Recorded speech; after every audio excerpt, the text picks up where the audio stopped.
कभी कोई प्रेत आत्मा मंत्र लिए हुए और नाम जापक कंठी बांधे वाले को स्पर्श नहीं कर सकती। वायु और अग्नि, इस तत्व का उनके अंदर विशेष प्रवेश रहता है, और आकाश तत्व, उनमें जल और पृथ्वी तत्व का। इसलिए जैसे देवता कोई रूप धारण कर सकता है, अंतर ध्यान कर सकता है, ऐसे उनमें शक्ति होती है, पर वो किसी को स्पर्श नहीं कर सकते। वो स्पर्श उसी को करते हैं जो बिल्कुल उनकी कैटेगरी के होते हैं। वैसे ही पापाचरण करने वाले, वैसे ही अब उनको पानी तो मिलेगा नहीं, तो किसी के ऊपर आवेश करके वो ऐसे पानी आदि पीने के लिए, या उसको ऐसे थोड़ी होते कि भगत के ऊपर भूत आ जाए। कभी आज सुना है आपने? कंठी बांधे, तिलक लगाए, नाम जापक, कभी कहीं सुना है? मुझे तो आज तक ऐसा प्रमाण नहीं मिला कि किसी भगत के ऊपर आए हों। देखा है क्या कभी कोई? हाँ, नाटक ही करता हो भक्ति का तो बात अलग है कि वो नहीं, तो भक्त के ऊपर भूत कहां आएगा? पंचमहाभूतों का प्रभाव नहीं रहता, एक भूत क्या कर लेगा? इसलिए नाम जो, डरना मत, या करे समस्त भूतों के प्रति अपने समान बर्ताव करता हो। भूत से नहीं मतलब प्राणियों से मतलब, तब भूत ही है जो भजन न करे। कोई डर तुम्हारे अंदर नहीं रहेगा यदि नाम रूपी अंग रक्षक हमारे पास है। हर समय नाम। बचपन में जब थे तो एक दो गली ऐसी पड़ती थी, जैसे जानवर जहां बंद थे वहां जाना है, या घर वहां से घर जाना है, तो अंधेरा पड़ता था, गांव में बिजली होती नहीं थी। तो जैसे माता जी से कहते थे बहुत डर लगता है, तो कहती बच्चा जय हनुमान जय हनुमान जय हनुमान कहा करो, डर नहीं लगेगा।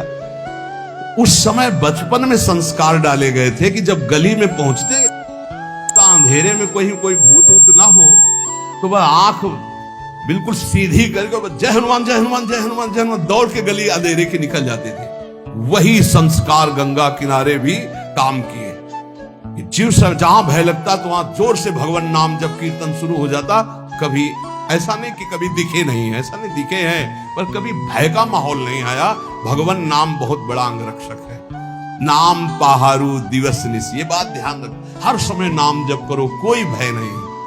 और भय है, अगर नाम जप नहीं किए तो भय ही भय है, और नाम जप चल रहा तो कोई भय नहीं। ये पक्का समझना, कभी कोई प्रेत आत्मा किसी भी भजन करने वाले का स्पर्श नहीं कर सकती, इतनी बड़ी ताकत नहीं। तो आपके गले में कंठी बंधी है, इसलिए कहते तुलसी जी की कंठी रखो।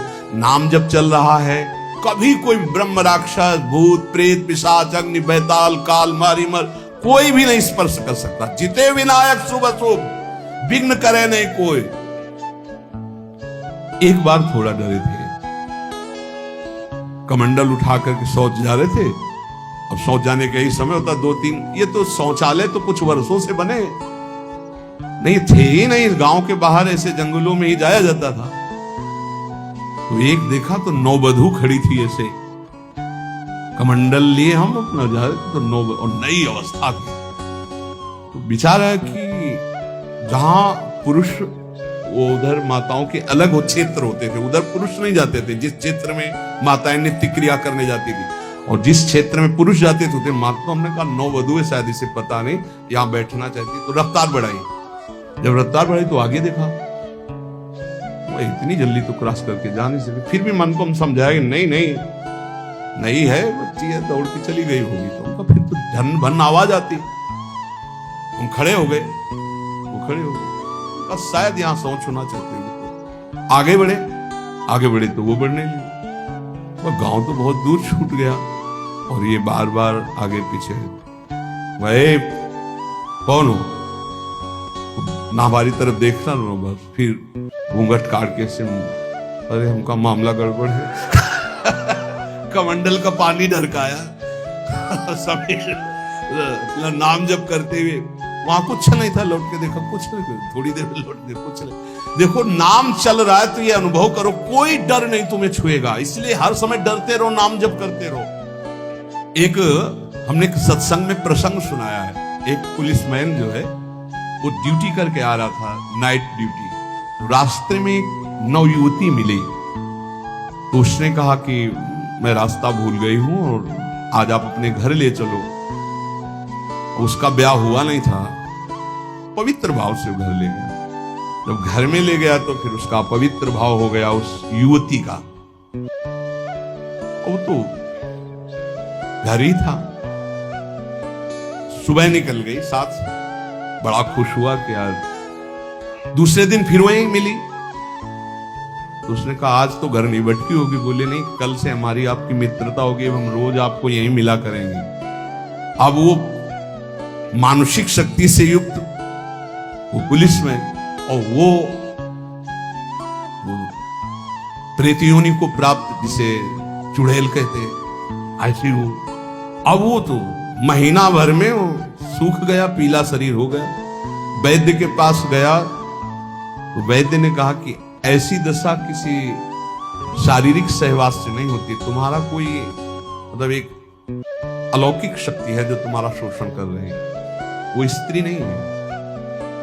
उसने कहा फिर भी आप दवा हमें शक्तिवर्धन के लिए दीजिए, हम तो चलने लायक नहीं रह गए। तो पुरानी रद्दी में कहीं गीता जी के कोई परिचय में श्लोक जैसे लिखे तो पुराने उसमें गीता जी के श्लोक, उसमें उसने पुड़िया बना, वो पुड़िया ऐसे डाली और उसने जाके गुस्सा में दरवाजा बंद कर लिया कि आज से हम मिलेंगे ही नहीं, हमारा तो जीवन ही बर्बाद हो गया। तो देखा पार्श्व में बैठी, उसके होश उड़ गए। उसने कहा कि आप कौन हो, कहां से आई हो?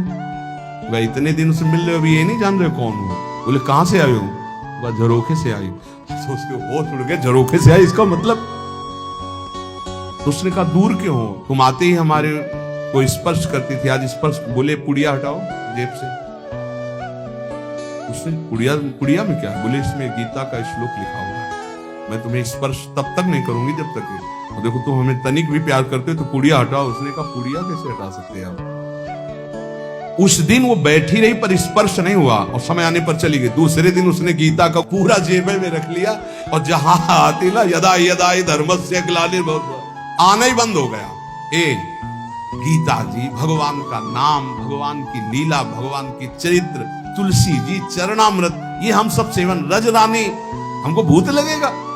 नहीं भाई, ये कल्याण के लिए आते हैं, डरो मत। ये न डरे कि वृंदावन में भूत है। क्या जानते हो आप? भगवत चरित्र पढ़ के देखो, जो ब्रज के भक्तों की चरित्र कैसे मिलते हैं, चरित्र जिनमें ऐसा। तो संतों से अपना कल्याण करने आते हैं, डरना नहीं। नाम है तो डर कैसा? बिल्कुल मत डरना। और जिसको डर लगे तो रात भर जग के भजन करना, और क्या अपने कमरे में। डर है नहीं, पक्का डर नहीं। सब भूत में भी तो भगवान है। एक बार नामदेव जी के सामने भूत प्रकट हुआ, खूब लंबा। तो उनका वाह प्रभु हम जानते आप ही हो। वही मुरली मनोहर भगवान दिखाई दी। कोई चराचर जगत में मत्ता परतरम नान्यत किंचिदस्ति धनंजय, भगवान के सिवा कोई नहीं। इसलिए खूब नाम जप करो, निर्भय रहो, स्वस्थ शरीर रहे, ऐसे आचरण करो, क्योंकि इसी शरीर से भगवत प्राप्ति होगी। शेष चर्चा आगे। श्री राधा वल्लभ लाल।